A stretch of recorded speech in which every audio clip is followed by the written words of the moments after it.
Attenzione ai ragazzi, che ha provato all'esterno a passare il pilota Blancardi, che ha perso contatto, secondo Mappelli. Blancardi, partenza pessima per Max Blancardi, con invece Serna Giotto che scatta potentissimo. E attenzione Mappelli all'esterno, la curva 2, c'è un testatore che in centro al gruppo.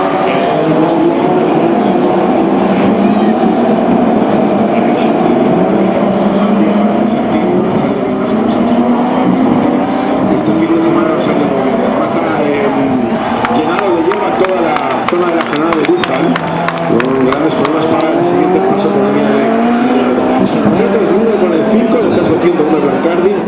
Philipp Alonso, el austríaco, es tercero con el 104, Mappelli cuarto con el 3, Lorenzo Cassé es quinto con el 91. Lorenzo Cassé arrancaba en quinta fila el 10, ha adelantado 4 posiciones en la salida.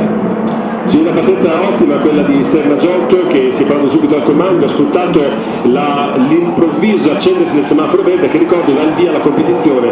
Negli anni passati era obbligatorio aspettare la linea del traguardo per poter effettuare i sorpassi. Quest'anno il nuovo regolamento, così come dal regolamento FIA, è possibile effettuare i sorpassi sin dallo scattare del semaforo verde. Abbiamo visto Crescentini in difficoltà proprio all'ingresso della curva Duan, il pilota è finito con le ruote di sinistra sull'erba e ha perso il controllo della sua Ferrari numero 23.